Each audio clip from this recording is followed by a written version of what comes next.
Hey, this is Karen, Coaches Corner Chats, and this is the first me and the three. I'm joined by Juan Garcia, Molly Grisham, and Randy Waldrum. I'm going to let them introduce themselves, and then we're going to get right to it. Molly, you take it away first. Give us a little background on where you're at and what you're up to. Absolutely. So I spent about 20 years in higher ed, was a college soccer coach and a communication professor, and eventually just a college soccer coach. And then about 7 years ago, walked away from that and started my own business where I now work with teams and organizations all over the country on things like leadership and team building and culture and conflict resolution. I often describe my work as I deal with the speed bumps. It's the stuff that slows your team down. And can I come in and help you identify what are those things you just keep having to slow down and deal with? And can we get rid of those speed bumps so you can go as far and as fast as you'd like? So I now work with lots of different sports and lots of different industries, but a team is a team. And once you understand how to get a team to be high performing, it applies across all industries. So excited to bring that to the conversation tonight. I certainly get to see some of the challenges that coaches face at lots of different levels in lots of different sports. And there are some absolute common threads in all of that. So excited to be here and excited to join the conversation. Juan, where are you at and what are you up to? Yeah, so kind of where I'm at right now, officially a free agent. So just kind of looking for my next opportunity to see kind of where life takes me. But before this, I was an assistant at Nicholls State down in Louisiana, coached also at Bethany Lutheran out in Minnesota. And then life has kind of taken me a couple different areas where I was running my own club out in Virginia, coached high school for about 9 years as well. And then before that, I actually did a year of community service with AmeriCorps and Triple C. Had to travel around the country, do different service projects, kind of add a bunch of different tools to my tool belt that way as well. And then finally, Randy, where are you at and what are you up to? I was just sitting here thinking, Juan has hit, let's see, north in Minnesota, south in Louisiana, out east in Virginia. I think your next gig, Juan's got to be out west somewhere. You know, you'll have all four corners of the US. No, I'm here at University of Pittsburgh, going on year 7 coming up. Doesn't seem like it's been that long. And I'm also continuing on as the Nigerian women's national team coach as we try to get them through the Olympic qualification and hopefully the Olympics in Paris. And so I've been quite busy with that. I've just recently started a new coaching community on Telegram, and it's really just a way to give young coaches an opportunity to kind of all come together in a collective and share ideas and coaching activities and coaching issues. Some probably would be interesting for Molly. I'm sure those kind of questions will come up. But more, I've always loved coaching education and mentoring because I was fortunate to have some really good mentors as a young coach. And so it kind of gives me an opportunity to give back. And it doesn't always have to come from me. We've got several hundred coaches on it now, and they're starting to share ideas. And I love seeing them start to communicate. And somebody's got a problem and say, hey, who's got an idea on this? And you know, the next coach chimes in and says, well, I do this. And that's what it's all about, some networking and just helping us grow the game. So the idea in my head of this is it's almost like a basketball game, female side in college, 4 quarters, and then we'll have an overtime period. So 4 questions, I'll kind of throw them out, and then it's just kind of a chat session about that, and then we'll move on to the next one. So first question that I have for you is, it's the start of the new year, so you hear a lot of things about resolutions and habits and routines. What is, when people think, and I'll go to Molly first, Molly, what is your one go-to that when you say there's a habit or a routine that I have kept in my life and I've just continually done? What is that one thing? Yeah, I think it's typically how I start my day.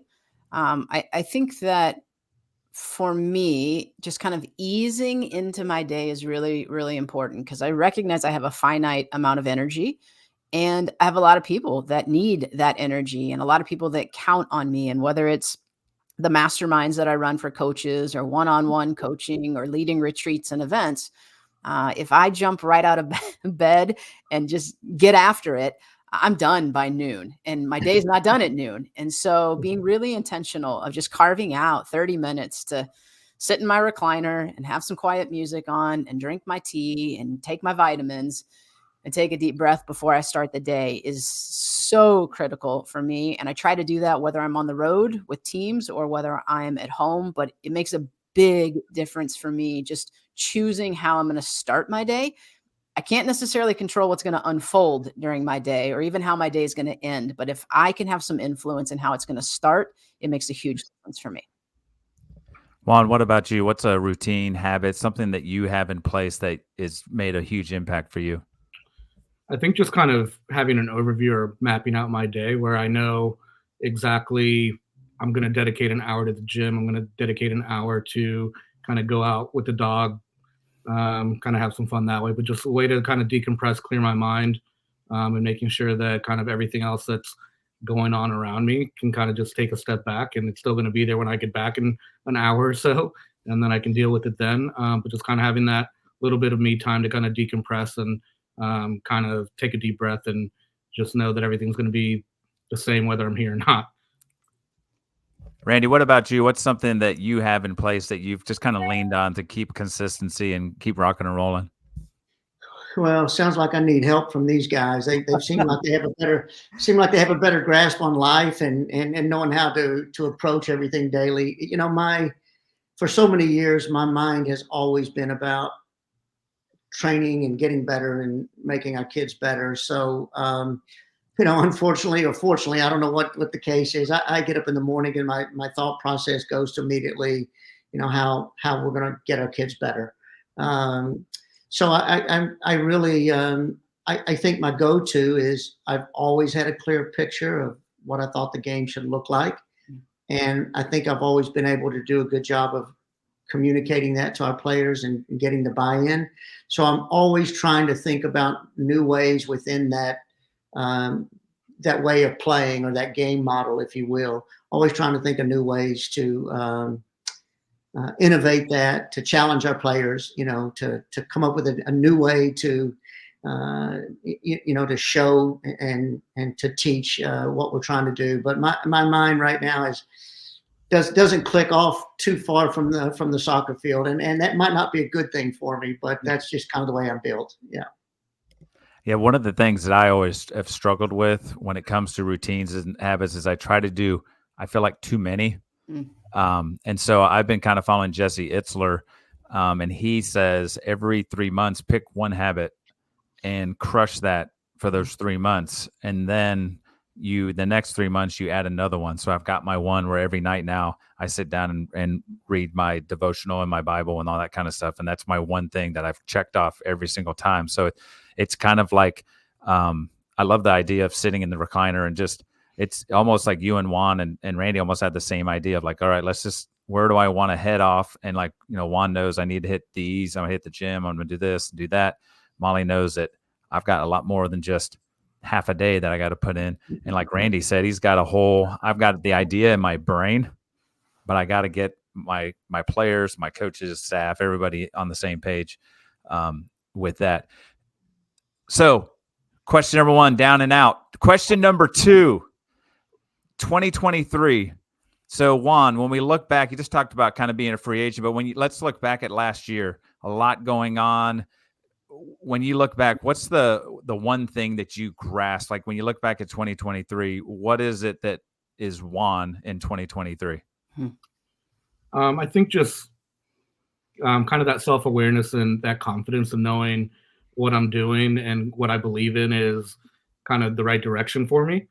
Whether it's working with players one-on-one and kind of helping them find that spark again and enjoy the game again if they've lost it, or whether it's helping players kind of rebuild their shots, kind of find that confidence in themselves and their routine, and kind of making sure that they're kind of bought into everything. I think just that overall, in terms of kind of that progression and finding that confidence in myself as a coach, definitely comes into play in 2023.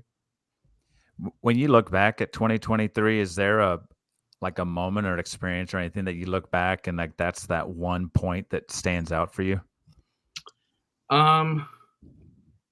Probably. I mean, in terms of 2023 was a whirlwind in terms of going from D3 to D1, and then just kind of learning that routine all over again and seeing what that grind is like.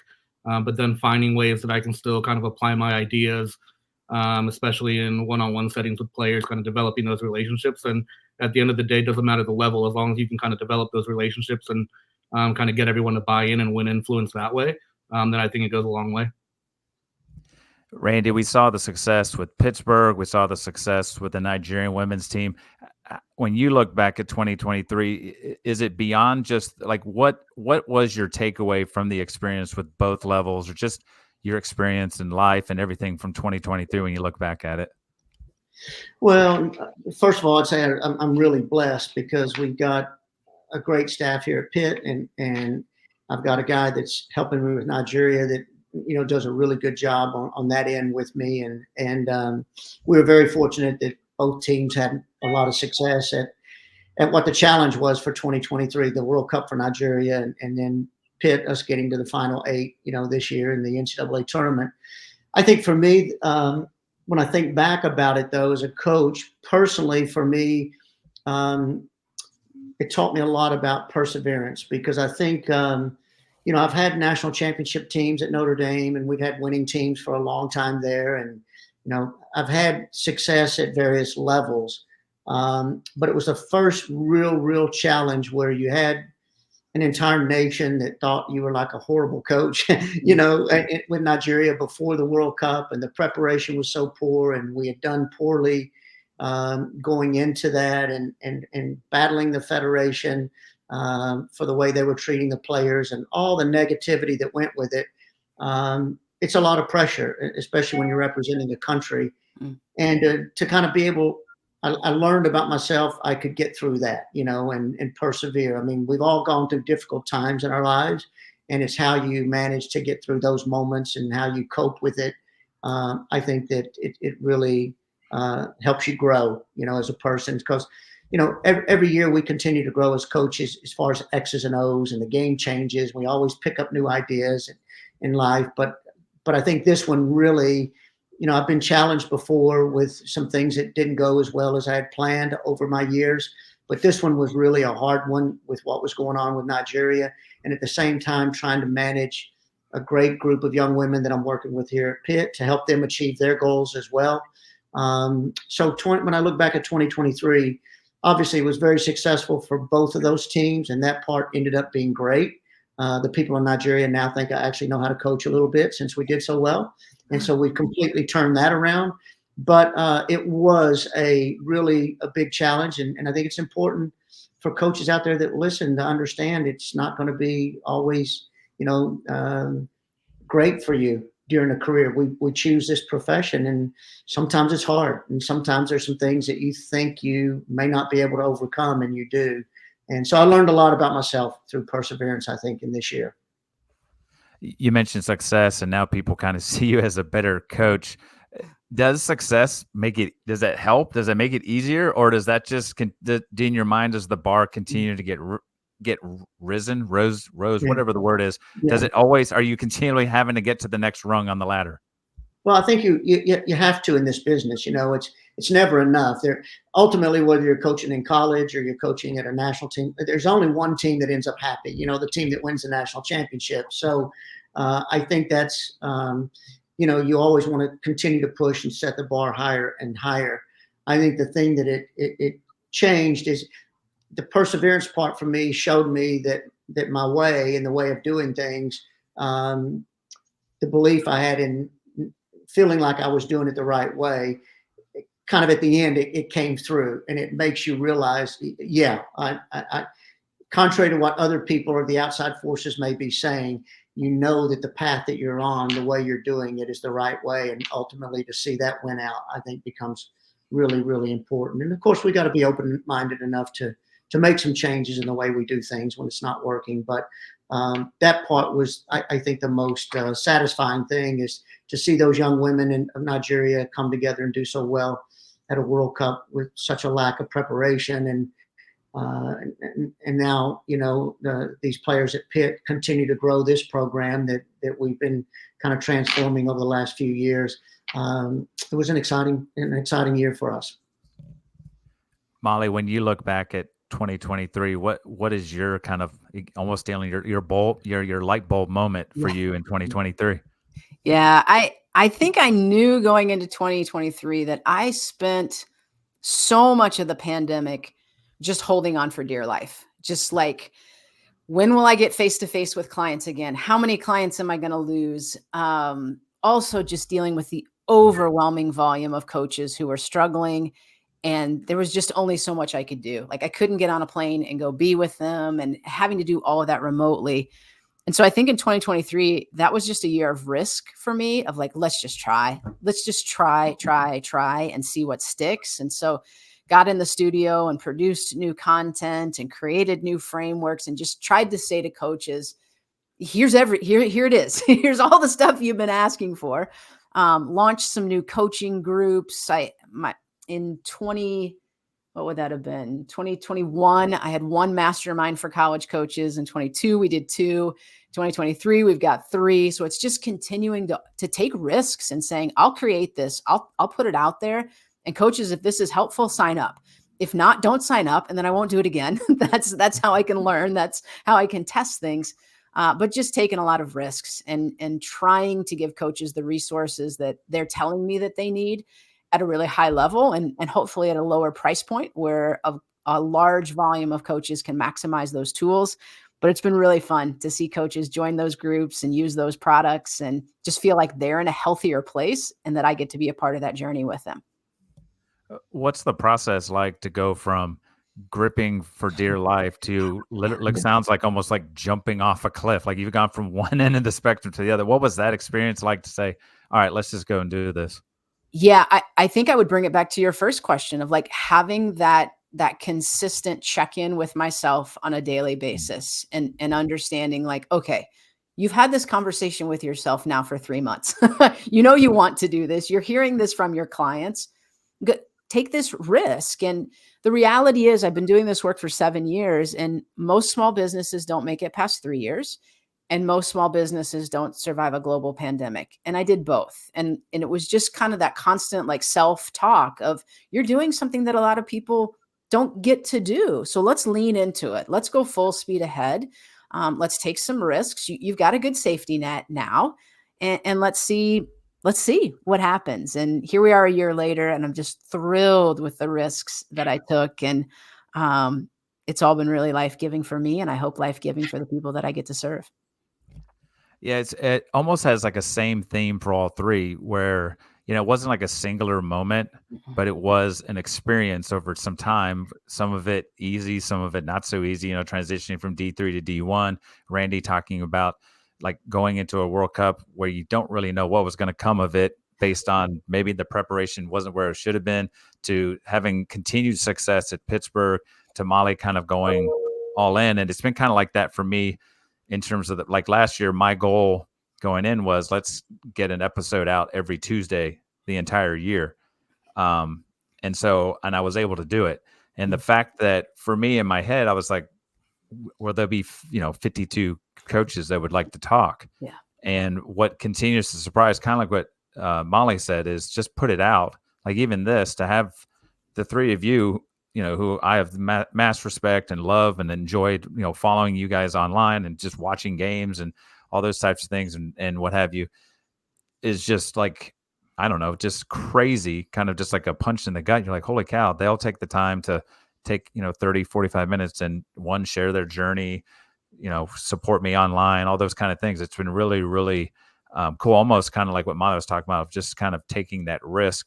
But I just love the idea of perseverance, risk.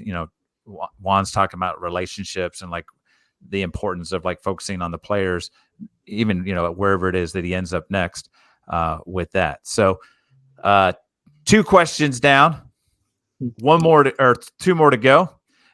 So this next one, as all of you are, we're all problem solvers.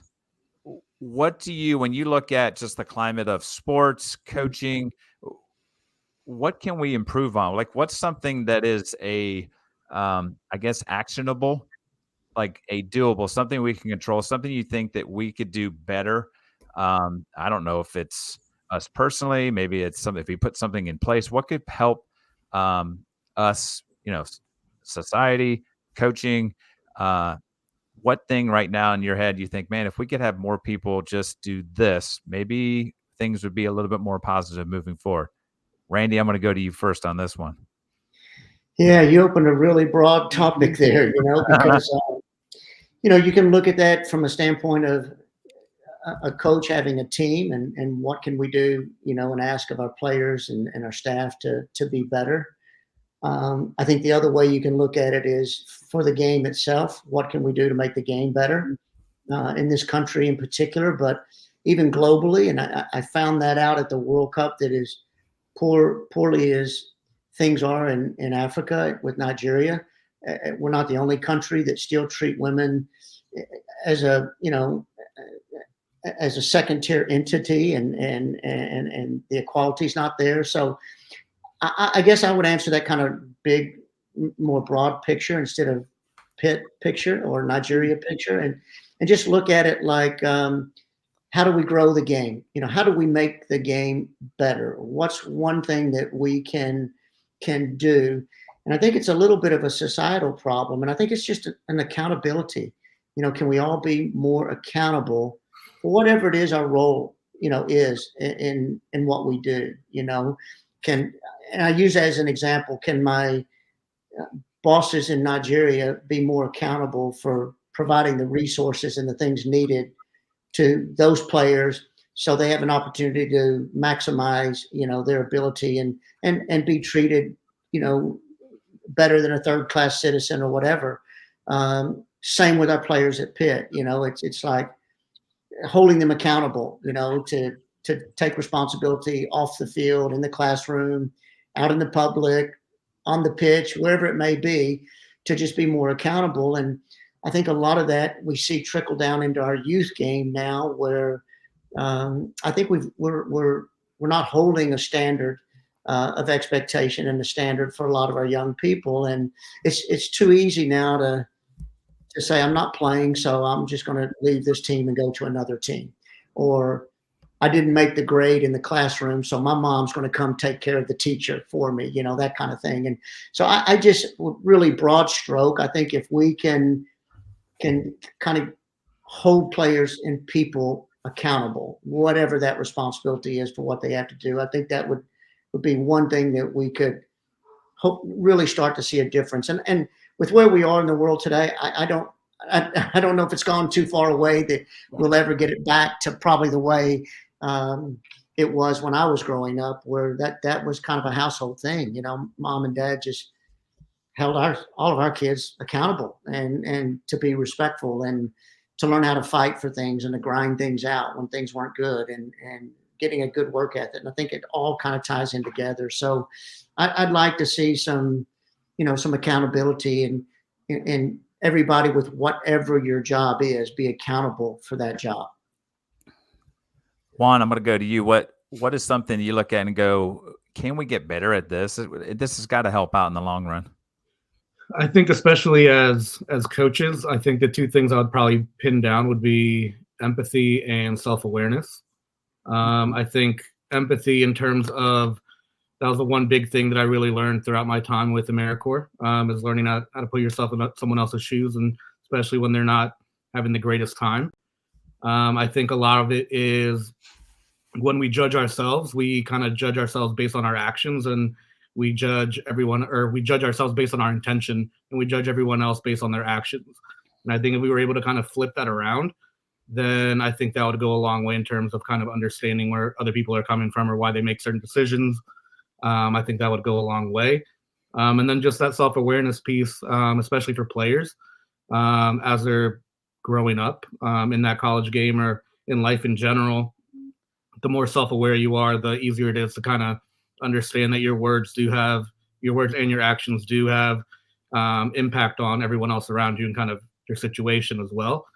So the more we can kind of get our players to be self-aware, the easier it is to kind of help them deal with those issues and kind of help the problem solve on their end as well.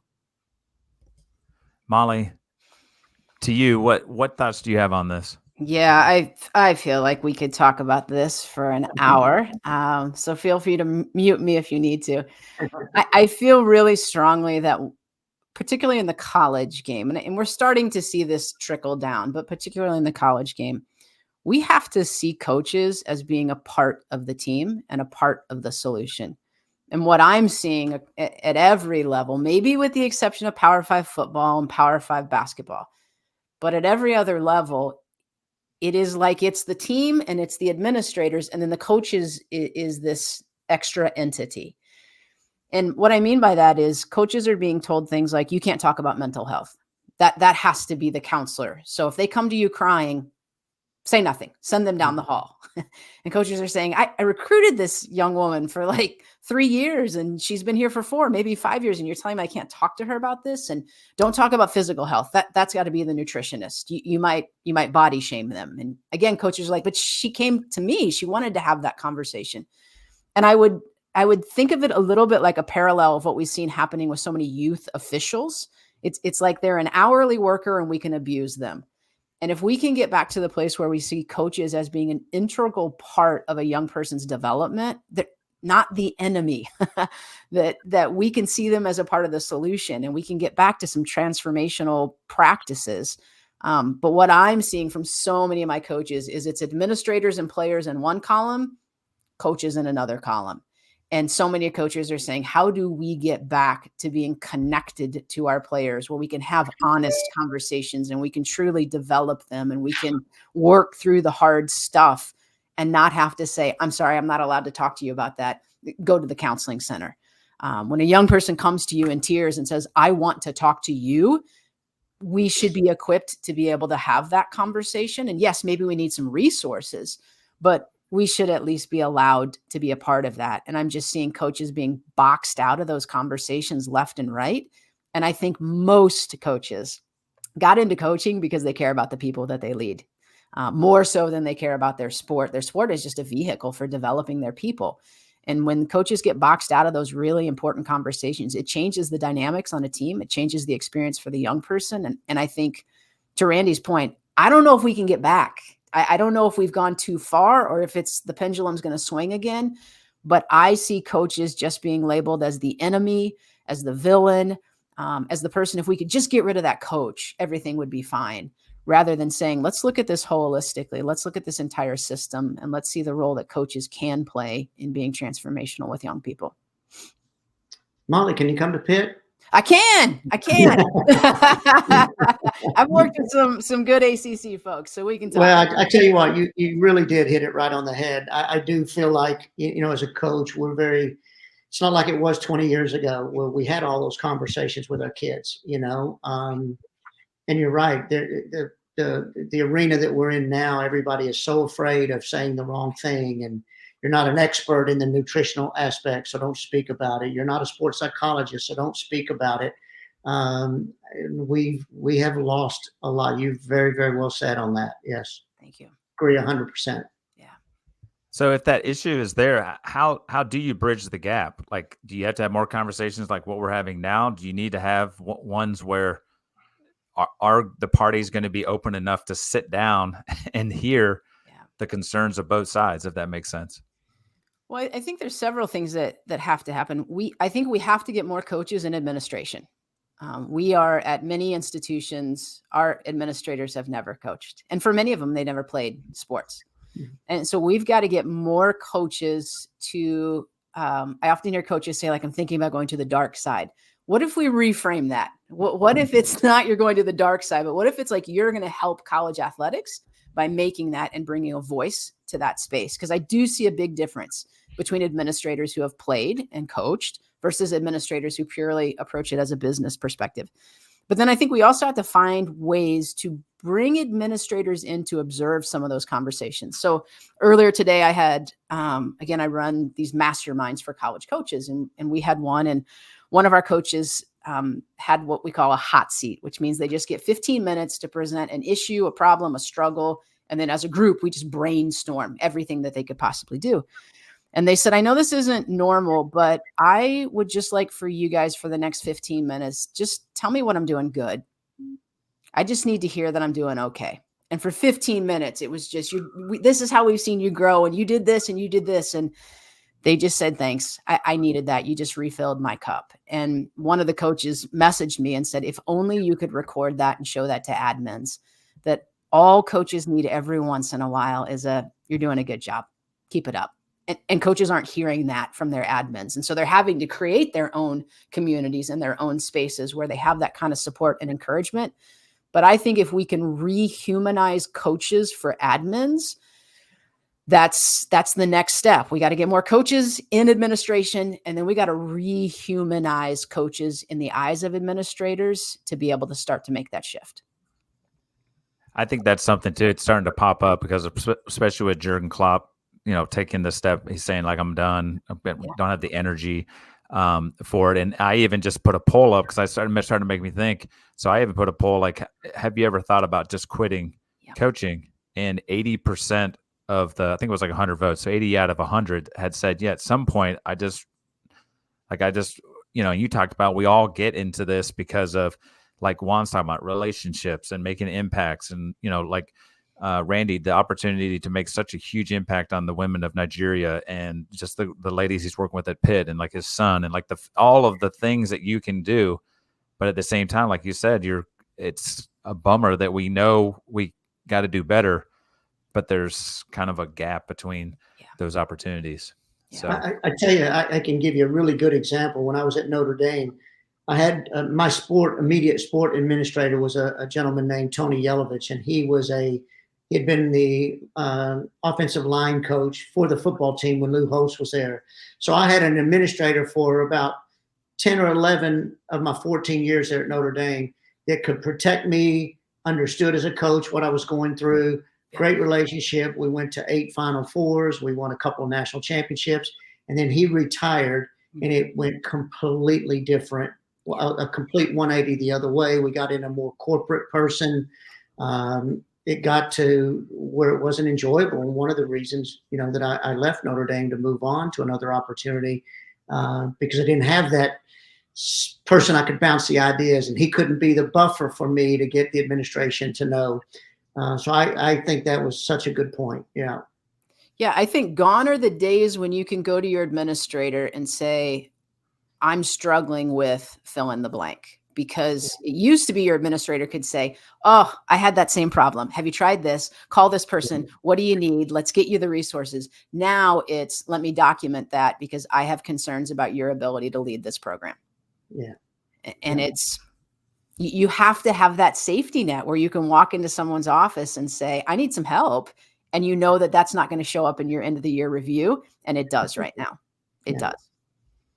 Does it sadly come down to, this isn't one of the questions, but does this come down to sadly money?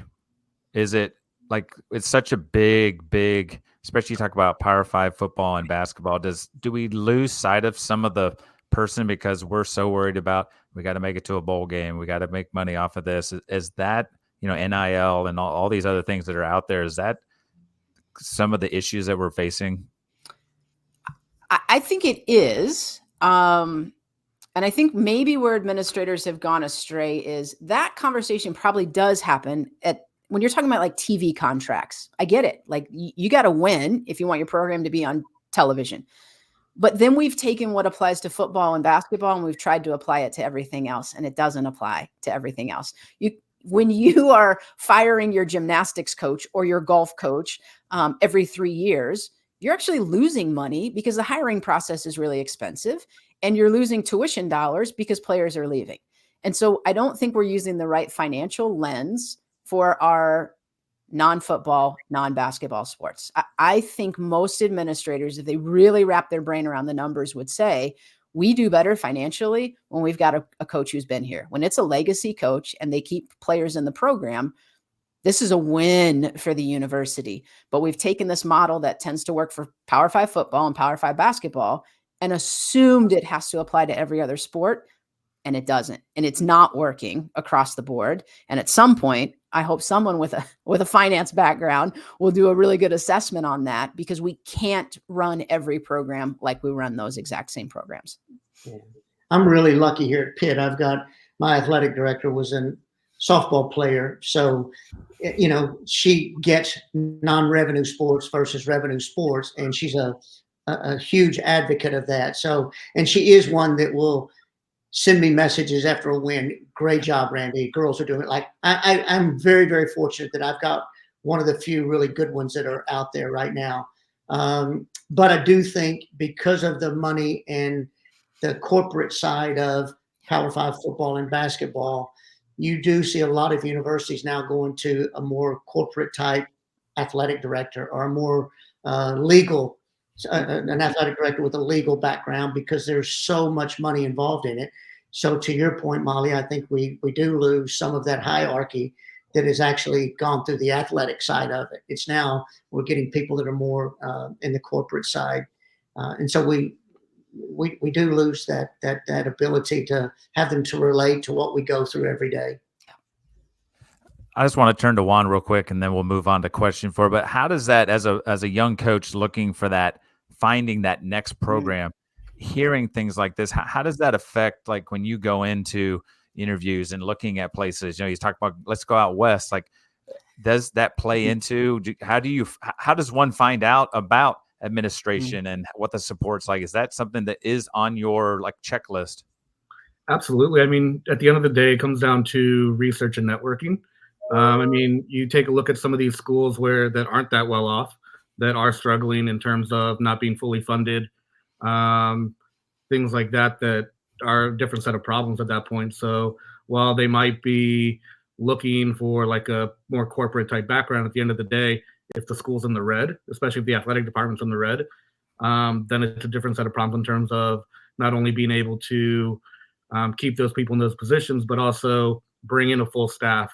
It might be, you might have to run lean for a couple of years until you can kind of prove yourself. And at that point, then you're lacking resources that you need. You have to go outside and kind of figure things out that way, or be creative and think outside of the box. And while that might help you in the long run, it is a struggle to kind of get up off your feet and kind of dive in. And at the end, you end up betting on yourself, right? So sometimes that works out, sometimes it doesn't. The struggle that I have at this point is when it doesn't, it's not only affecting yourself, you're affecting those people that are under your care as well, that you're supposed to be looking out for and kind of helping mold their experience. Same thing like with youth and club, those kids only get to go through that experience once and then they grow out of it. So you're trying to make that experience the best as possible for them. And it's just, there's a lot of other factors outside of your control that make it difficult at times. Question number 4. I thought that conversation was awesome, by the way. Question number 4, and Randy kind of pointed out with the getting a note from the athletic director saying, hey, girls are playing great. Love seeing how they're doing. I don't think we give gratitude and appreciation enough. You just talked about the coach that said, hey, give me 15 minutes of just positive feedback. So I wanted to give you an opportunity.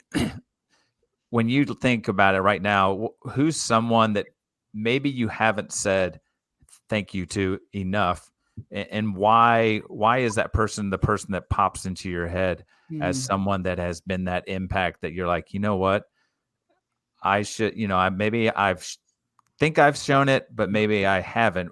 Who would that person be, and who would you say it to? And I'll throw this one wide open. Who would like to take that one first?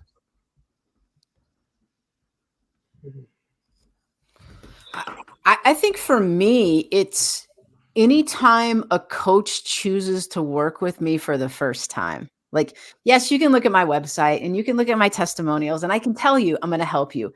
But thank you for picking up the phone and taking that risk, because there is something almost sacred as a coach of choosing to let an outsider into your team.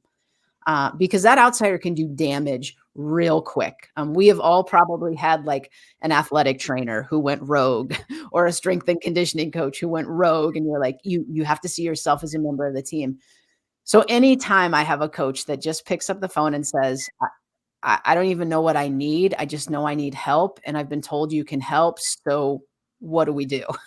I think that takes a lot of courage. And I don't know that I articulate that to them enough, that I really appreciate not only their trust in me, but that they value their team that much that they would reach out potentially to a stranger and say, can you come help us be better? Because we want to provide a better student athlete experience. I'm incredibly grateful for all of those calls, but I don't know that I articulate it on the level that I need to. So thank you for the reminder on that. There are some coaches I want to text when this call is over. Because I have immense gratitude for their courage to ask for some help and to allow that space for me to come in. Randy, Juan, who wants to go next? I can go. I mean, I think especially with how this year has started for me, kind of being able to go to coaches that have either like been a part of my coaching tree or been a part of my journey, just to kind of bounce ideas off of and kind of talk through things and kind of share resumes, portfolios, things like that, and always get feedback. I think definitely while I know that I can always go to them and they know that they can always come to me, it's not always articulated that gratitude piece. So there's definitely 2 or 3 that I've been going through probably heavily in the last month or so that definitely deserve that as well. Randy, what about you? Yeah, I guess mine's a little bit different in that, my son is my associate head coach here at Pitt. And so with your own kids, you're always telling them how proud you are of them, as the person that they've grown up to be and so forth. But I do think there's times that maybe I don't say enough of the job he's done, whether he's my son or not, the job he's done and the coach he's grown into and the impact he's had on our program here at Pitt, because he's done a lot of the work over the last 2.5 years that I've been back and forth with Nigeria. So an immense amount of credit goes to him for the success of the team. So I think he expects to be told I'm proud of him and all of that. But to let him know it's not about your name that I'm telling you this, but the job you've done has really been an outstanding job here. And so that would be one. And of course, I think you can't tell, as Molly mentioned earlier, you can't tell your overall staff enough times how appreciative, you are for all that they do and the part they've played, because winning is not about the head coach. It's you've got to have all the support staff and all the players. And there's so many people that are a part of making a program good. And if you don't have the right person in some of those places, they can derail your program, no matter how good of a job you're doing. So I think all of that's really important. But the other ones that I would say for me is kind of thinking back, I was blessed to have a couple of really good mentors. One, a coach that gave me the love for my game was a gentleman in Irving named Simon Sanchez. It was my high school and my club coach. And unfortunately, he has passed away. But I was lucky enough to tell him, we had a great line of communication to tell him how I felt about him and everything he did for me. But a couple of the others that I don't probably see enough and tell them enough would be Howard Patterson, that I played for at Midwestern State University, my college coach. I learned so much from him. And I probably haven't told him enough about that, what he's really done for me outside of being my coach at the time, but just giving me some life lessons and a pathway. And then the other one would probably be Shellis Heineman that I worked for at SMU. Been a great mentor. He's kind of been in our corner, as a family, and in my corner as a younger coach when I first met him. So I think we've all got people in our lives that helped shaped us, and I think it's important to let them know. So, like these other two on the call tonight, we're probably all going to be getting on the phone here afterwards and sending a quick text. Hey, just got reminded, I need to thank you for this, right? And the flip side of that, I will tell you, unfortunately, I had to go home last week for a former player of mine passed away. So I went home for the funeral last week to Tulsa. And but I got to see so many of the young men when I was coaching on the men's side. I got to see so many of them that I coached back in the late 80s. And I had to actually apologize, to them, going like, I was such a bad coach back then. I didn't know what I was doing. I didn't know sports science. I thought when we sprinted 110 yards in 15 seconds and jogged back in 30, I didn't realize you had to give rest in there. We just started over. Like, I thought if I made them puke or I made them pass out, that it was a good day. So I spent a lot of time apologizing last week for some of my downfalls as a young coach in the early years. But, but I think we can also thank players too, because as much as we hope to impact our players' lives, I've had so many players that have impacted my life as a coach as well. So probably too many people to thank that I don't do a good enough job thanking all the time. Yeah. All right, we're going to head to overtime, and this is a little fun one. So I'm going to name 4 different animals, and I want you to pick one that you think best fits you and why. So your options are a lion, owl, dolphin, or eagle? I'm gonna go to Juan first. So again, lion, owl, dolphin, or eagle? I'm gonna say dolphin.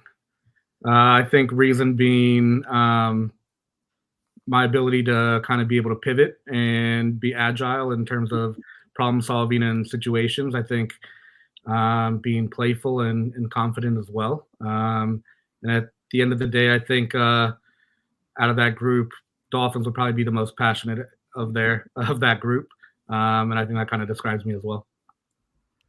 All right, Randy, lion, owl, dolphin, or eagle? Where do you come up with this? I gotta ask you. You know what? I'm probably I would probably say eagle, because I think the eagle is always flying above and has a big vision, overlooks everything and has the opportunity to really see, when the attack needs to be made or when they really need to hone in on one thing. So I think that would best describe me. A lion's probably a little bit too aggressive for my nature. The others might be a little bit too passive. So an eagle probably that oversees things a little bit more. I think I'm a little bit bigger picture with that kind of a personality. Yeah. All right, Molly, you're last up. Lion, owl, dolphin, or eagle? This was easy. I am the owl for sure. I'm just a natural noticer, a natural observer. It serves me really well in life to be with a group and to just be able to notice things that others haven't noticed, and then to figure out how do we move forward now that we've noticed that. So I often feel like I live like up in the corner of a room where an owl would be. I'm just taking it all in. So I didn't even write down the other two after you said owl. That was easy. That's me. I'm the fly on the wall for sure.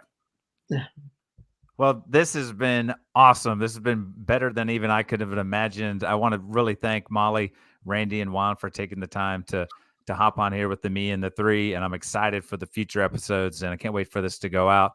I'll go ahead and shut this thing down. This is Kieran, Coach's Corner Chats with Molly, Randy, and Juan, me and the three, and I'm out. Peace.